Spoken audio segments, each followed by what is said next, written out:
మీ business ఏదైనా మీ ఊర్లో promotion చేయాలంటే అది సుమన్ టీవీతోనే సాధ్యం. ఇప్పుడే సంప్రదించండి. హాయ్, హలో, నమస్తే, వెల్కమ్ టు సుమన్ టీవీ. సమాజంలో ఇంకా మంచితనం బతికి ఉందానికి ఉదాహరణ కూడా నిజాయితీకి నిండు దర్శనం ఈ దంపతులు. ఎందుకంటే నిన్న ఏతుందో ముడుపుగల్ నుంచి రాచకొండ సూరయ్య పులమ్మ దంపతులు వాళ్ళ పనికి నిమిత్తం, వాళ్ళ అవసరాల నిమిత్తం మహబాద్ బ్యాంకులోకి వచ్చి వాళ్ళకు ఉన్నటువంటి సుమారు 7 నుంచి 8, 9 తులాల బంగారాన్ని బ్యాంకులో తాకట్టు పెట్టి వాళ్ళ అవసరాలు తీర్చుకున్నానికి వాళ్ళ ద్విచక్ర వాహనపై మహబాద్కి చేరుకున్నారు. మహబాద్ పరిసర లోపలికి రాగానే వాళ్ళకి తెలిసినటువంటి ఒక షాప్ దగ్గర అంటే సంబంధించినటువంటి జేసీ బోటిక్ దగ్గరకు వచ్చి వాళ్ళు ఒక శారీకి సంబంధించినటువంటి బ్లౌజ్ కుట్టమని చెప్పేసి ఇక్కడ కూర్చొని కొంచెం సేద తీరాలని తెలుస్తుంది. ఈ నేపథ్యంలో వాళ్ళతో మాట్లాడుకున్న క్రమంలో వాళ్ళతో పాటు తెచ్చుకున్నటువంటి బంగారు నగలతో కూడినటువంటి కవర్ కూడా ఇదే టేబుల్ మీద పెట్టారని తెలుస్తుంది. ఇక్కడ పెట్టి వీళ్ళతో మాట్లాడి దమ్మలతో మాట్లాడి వీళ్ళు ఇక్కడ నుంచి మళ్ళీ బ్యాంకు వెళ్ళారు. బ్యాంకు వెళ్ళి అక్కడికి వెళ్ళి తీరా బ్యాంకు దగ్గరికి వెళ్ళి తీరా ఆ కవర్ తెరిచి చూడదని వాళ్ళు అవాక్కారు. తమతో పాటు తెచ్చుకున్నటువంటి సుమారు 8 తులాల బంగారము ఏమైంది, మరి ఎక్కడ మాయమైంది అనేసి వాళ్ళు లబోదీపాన్ని ముత్తుకుంటూ వాళ్ళతే ముడుపుగల్ నుంచి మళ్ళీ మహబాద్కి వచ్చి ఎక్కడెక్కడ తిరిగారు, ఏ షాప్ దగ్గరికి వెళ్ళారు అన్ని మొత్తం తీరా ఆరా తీసేసరికి కూడా వాళ్ళకి కన్నిటి పరమంతైన ఆయన దృష్టి. ఎందుకంటే ఎంతో కష్టపడితే కానీ రాదు ఆ సొమ్ము. 8 లక్షలు సుమారు అంటే 8 తులాల బంగారం సుమారు ఇప్పుడు 8 నుంచి 10 లక్షల వరకు ఉంటుంది చెప్తున్నారు. ఎంత కష్టపడి తీసుకున్నట్టు సొమ్ము ఎక్కడ పోయింది అని చెప్పేసి కూడా వాళ్ళు కన్నింటి పరిమితం అవ్వకుండా కూడా ప్రతి ఒక్క షాపు గల్లీ గల్లీ వీధి పట్టణం మొత్తం గాలించారు. అట్ ద సేమ్ టైం పోలీసులు కూడా ఫిర్యాదు చేశారు. ఎంత ఒకైతే వాళ్ళు ముడుపుగల్ నుంచి ద్విచక్ర వాహనంపై నేరుగా జేసీ బోటిక్ షాప్ దగ్గరకు వచ్చారు. రాగానే వీళ్ళతో మాట్లాడిన విషయాలు మర్చిపోయారు. తీరా వాళ్ళకి నుంచి వెళ్ళిపోయిన తర్వాత ఏం జరిగింది అసలు అనేది ఈ దంపతుల మాటలు అడిగి తెలుసు. ప్రతి ఇప్పుడు మీరు చెప్పండి అసలు ఏం జరిగింది అసలు, వాళ్ళు ఎప్పుడు వచ్చారు? నమస్కారం అండి. అయితే మా షాప్కు రావడం జరిగింది. వచ్చిన తర్వాత వాళ్ళు మా రెగ్యులర్ కస్టమర్లు వాళ్ళు అయితే వచ్చి కవర్ ఇక్కడ పెట్టి వాళ్ళు ఏదో శారీ ఏదో సమ్ వస్తువులు కొన్ని తీసుకొని వెళ్ళిపోయారు. మాకు లోకల్లో పని ఉందమ్మా చూసుకొని మళ్ళీ వస్తామని చెప్పారు. సరే అమ్మ పోయి రండి అని చెప్పాము. చెప్పిన తర్వాత వారు పోయి బ్యాంకుకు వెళ్ళి ఆ బంగారం కుదవేదా అనే టైం వాళ్ళు చూస్తే ఆ కవర్లో వాళ్ళ దగ్గర బంగారం మిస్ అయినట్టు కనిపెట్టారు. వాళ్ళు అరే ఎక్కడ పోయింది అని చెప్పేసి వీళ్ళు పోలీస్ స్టేషన్కి వెళ్ళి కంప్లైంట్ చేశారట. ఎస్ఐ గారి కథనం ప్రకారం ఎస్ఐ గారు చెప్పారు ఈ మాట. తర్వాత వీళ్ళు ఎక్కడ టిఫిన్ సెంటర్కు వీళ్ళు పల్లెటూరు నుంచి వచ్చారు కాబట్టి వాళ్ళ అవసరాలు తీర్చుకునేందుకు కూరగాయల మార్కెట్ కావచ్చు, మేబీ టిఫిన్ సెంటర్ కావచ్చు, అన్ని చోట్లకు పోవడం జరిగింది. అన్ని చోట్ల పోయి వీళ్ళు ఎంక్వైరీ చేయడం, పోలీస్ స్టేషన్లో పోయి కంప్లైంట్ చేయడం జరిగి ఇక ఆఖరికి నెత్తి నోరు బాదుకొని ఇక ఇంటికి పోదాం అనే సాకి మా షాప్ ముందు నుంచి పోతున్నారు.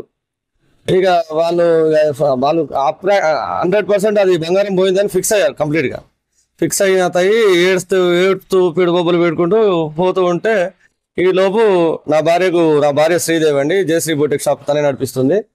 తను చూసి ఏంది కవర్ ఏదో కొత్తగా ఉంది ఇక్కడ, తన పని ఒత్తిడిలో ఉండి కవర్ కనిపెట్టి అరే ఇది నా షాప్కి ఎవరు వచ్చారని ఆలోచించి వారికి ఫోన్ చేసి పిలిపేయడం జరిగింది.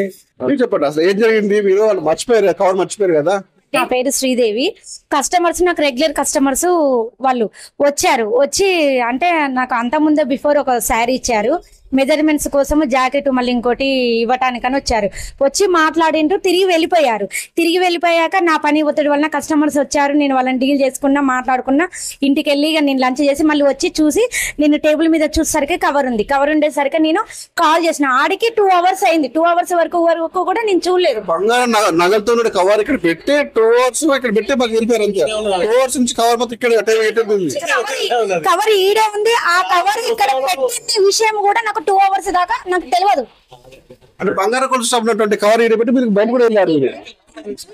వెళ్ళిపోయినా నేను బయటికి కూడా నేను టేబుల్ మీద పెట్టింది అనేది కూడా నాకు తెలియదు. అయితే నేను చూసిన తర్వాతకి మళ్ళీ వచ్చి లంచ్ చేసి నేను వచ్చి చూసేసరికి కవర్ తీసి చూసేసరికి అవి గోల్డ్ ఉన్నది కదా అనేసి దాంట్లో ఫొటోస్ అన్ని చూసేసరికి ఆ అంకుల్ వాళ్ళకి కాల్ చేసిన. నాకు రెగ్యులర్ కస్టమర్స్ నేను ఫోన్ చేసిన కానీ లిఫ్ట్ చేస్తే మళ్ళీ తర్వాతకి చేసి వచ్చిన తర్వాతకి ఏందమ్మంటే మీరు రండి అని అన్న వచ్చిండ్రు. రాగానే వాళ్ళు నాకేం చెప్పలేదు, నేను వాళ్ళకి ఏం చెప్పలేదు. కవర్ తీసుకొని వచ్చి చూపించి ఒకటే అన్న ఓపెన్ చేసి చూడండి ఆంటీ, నేను ఓపెన్ చేయలేదు, మీరు ఓపెన్ చేసి చూడండి ఎంత గోల్డ్ ఉందో నాకు కూడా తెలియదు. గోల్డ్ ఉన్నది చూసిన, గోల్డ్ ఏమున్నదని తెలియదు, మీరు ముందు గోల్డ్ చూసుకోండి అని చెప్పిన. చూసిన తర్వాత మొత్తం ఓపెన్ చేసి చూసినాక అప్పుడు నాకు తెలిసింది 3 ఉన్నాయని వస్తువులు. ఒకటి నెక్లెస్ 8 తులాల బంగారం ఉన్నది, ఒకటి నెక్లెస్ ఉన్నది, 2 వరుసల పుస్తల తాడు ఉన్నది, ఒకటి చైన్ ఉన్నది. ఎన్ని తులాలు ఉన్నది ఏంది ఉన్నది అనేది మీరు గోల్డ్ చూసుకోండి. ఇండియన్ బ్యాంక్ పాస్బుక్ ఫోటోలు ఉన్నాయి కాబట్టి మీకు కాల్ చేయడం జరిగింది. అంతవరకు నాకు తెలిసిన విషయం అయితే రాకముందుకు ఈ కవర్ లో ఏమున్నాయి అని చెక్ చేశారు? చేయలేదండి, నేను అసలు చెక్ చేయలేదు, అసలు చూడలేదని చెప్పేసి ఎట్లా తెలిసిందంటే కవర్ నేను తీయగానే కవర్ గోల్డ్ లాగా కనపడేది. ఫస్ట్ ఇండియన్ బ్యాంక్ తీసేసరికి బుక్ కనపడ్డది. బుక్ తీసేసరికి గోల్డ్ కవర్ ఉంది. గోల్డ్ తీసిన మళ్ళీ చూసేసరికి మళ్ళీ లోపల కవర్ ఉంది. అది ఆ కష్టపడ్డ సొమ్ము కాబట్టి వాళ్ళు ఎంతో బాధపడుతున్నారు. ముందు వాళ్ళకి నేను కాల్ చేయాలి. దాని బంగారం నగలు చూడగానే మీకు ఏమనిపించింది? బాధ అనేది వాళ్ళు ఎంత కష్టపడితే వస్తుంది అనేది నాకు తెలుసు. ఎందుకంటే నేను బోటెక్ షాప్ నడిపిస్తున్నా. మా సారే మొత్తం చూసుకోవటం. నాకు ఎవరు లేరు, అత్తమామలకి ఇట్లా ఎవరు లేరు, చనిపోయారు. మొత్తం మా సారే చూసుకుంటారు. పెట్టుబడి అయినా ఏదైనా మా సార్ లేదు, నేను చేయలేను, ఏదైనా చేస్తాడు తనే. కాబట్టి నేను ధైర్యంగా చూసే కానీ మా సార్కి ఇన్ఫర్మేషన్ ఇచ్చిన. మా సార్ వచ్చి వాళ్ళకి కాల్ చేయడం. మళ్ళీ వాళ్ళకి సంబంధించిన 8 లక్షలు సుమారు 8 లక్షలు బంగారు నగలు వాళ్ళకి ఇస్తున్నారు. నాకు హ్యాపీగా అనిపించింది, సంతోషం అనిపించింది. ఎందుకంటే వాళ్ళ కళ్ళల్లో బాధ చూసిన. ఎందుకంటే ఎంత కష్టపడితే వస్తుందో నాకు తెలుసు. ఒక బ్లౌజ్ కుడితే ఎంత కష్టపడితే ఆ డబ్బులు వచ్చేది అనేది నాకు తెలుసు వాళ్ళ గురించి. దానివల్ల నేను ఇవ్వడం జరిగింది. ఏది నేను ఆశించలేదు. మామూలుగా మనకి బయట చిన్న ఏదో వస్తువు దొరుకుతూనే మనం దాన్ని గుట్టేదాన్ని దాచుకొని పెట్టుకోవాలని ఒక మనసు మనకి అనిపిస్తుంటది. అలాంటిది మీ అనేది నాకు లేదు. ఎందుకంటే నేను కష్టపడుతున్నా కాబట్టి దాని విలువ నాకు తెలుసు కాబట్టి నేను ఇవ్వగలిగిన. ఈ రోజు నేను తీసుకోగలుగుతా, ఎన్ని రోజులు తినగలుగుతా నేను? మీరు చెప్పండి, అసలు మామూలుగా బయట మనకి వెళ్తున్నాను ఇప్పుడు మనకి చిన్న వస్తువు ఏదో వస్తువు మనకి రోడ్డు మీద కనబడినప్పుడు మన దానికి ఏ విధంగా కనిపిస్తుంది? తీసుకొని దాచుకోవాలంటే ఫీలింగ్ అనేది మనసు ఉంటుంది. ఉంటది కానీ ఇంకా ఆమె దాచుకోలేదు. ఇక ఎమ్మటే అన్నయ్యకు ఇన్ఫర్మేషన్ ఇచ్చి మమ్మల్ని చూయించింది. వాళ్ళు వచ్చినాక వాళ్ళ కాదా అని కన్ఫర్మ్ చేసినాం.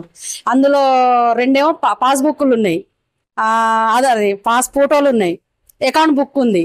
ఇక అన్నయ్య వచ్చినాక వాళ్ళకి చెప్పినాం. పోలీసులు SI సార్ కూడా వచ్చిండు కదా. అంటే వీళ్ళ నిజాయితీ మెచ్చుకోవాల్సి వచ్చింది. ఎందుకంటే పాపం వాళ్ళు ఎంతో వ్యవసాయం చేసి కష్టపడి కూడబెట్టుకుని ఉంటే బంగారాన్ని వాళ్ళ అవసరాల నిమిత్తానికి బ్యాంకులో పెట్టుకుని పోతే దురదృష్టవశాత్తు వాళ్ళకి మర్చిపోయారు. మళ్ళీ అదృష్టం కొద్దీ వాళ్ళ బంగారం నగలు వాళ్ళకే దొరికాయి.